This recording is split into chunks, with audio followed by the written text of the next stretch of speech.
Hi guys, आज गणेशोत्सव आणि गौरी गणपतीचा सण आहे। आता एक भाद्रपद महिना चालू आहे, तर सगळ्या माझ्या मी गुरूंच्या घरी आलेली आहे, मान्यश्री अक्षय भाऊ सुप्रे। तर त्यांनी ही जी अशी थीम केलेली आहे एक रहस्यमय आहे आणि ती मला प्रेक्षकांना दाखवायची आहे। त्याबद्दल दादांकडून आपल्याला माहिती मिळेल। तर आपण आता दादांच्या निवासस्थानी आलेलो आहे, आपण त्यांच्याशी बोलून या। आहे का रे?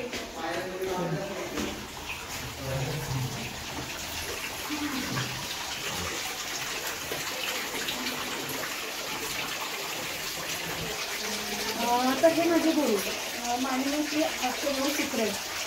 आत्ता मी प्रेक्षकांना तुम्हाला बाहेर सांगितल्याप्रमाणे हा जो देखावा आहे, तुम्हाला म्हटलं होतं व्हिडिओमध्ये मी की रहस्यमय म्हणून असं त्यांनी एक देखावा उभा केला आहे आणि हा देखावा उभा करण्यासाठी मग रहस्य काय आहे, त्यांना हे कसं सुचलं ते आपण त्यांच्याकडून जाणून घेऊ।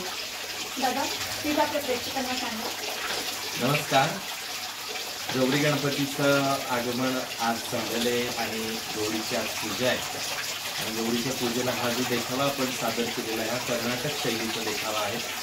नदीच्या किनाऱ्यावर एक शिवमंदिर आहे आणि शिवमंदिराच्या जवळ गणपती बाप्पा आणि गौरी आपल्या घरी येत आहेत असा हा देखावा आहे। यामध्ये जे काही डेकोरेशन आपण केलेलं आहे हे सगळं ओरिजिनल केलेलं आहे। ओरिजिनल फ्लावर्स याच्यामध्ये यूज केलेले आहे। जे काही पानं वेली तुम्हाला दिसत आहेत हे सगळं ओरिजिनल आहे।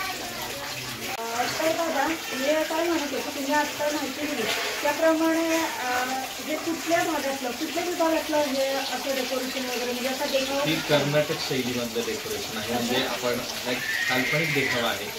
हे कर्नाटक बाजूला अशा पद्धतीचं म्हणजे नेचर रिलेटेड मंदिर आपण पाहतो।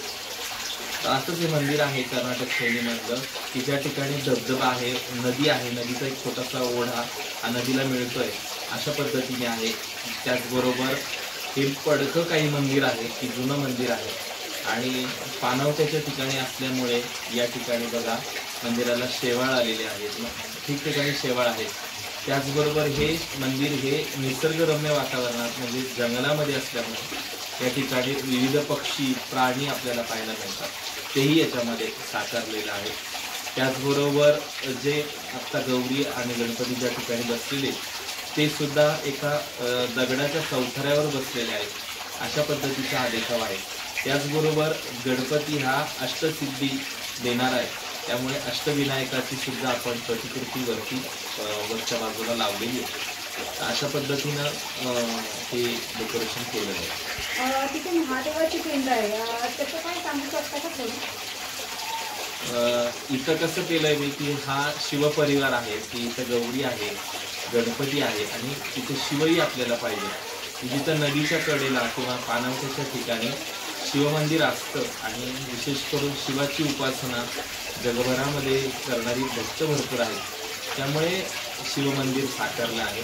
आणि हे शिवमंदिर जे आहे हे सुद्धा आपण हेमाडपंथी जसं जुनं बांधकाम असतं अशा पद्धतीचं आहे आणि त्या ठिकाणी शेवाळ आलेले आहेत, असं खूप जुनं आहे ते।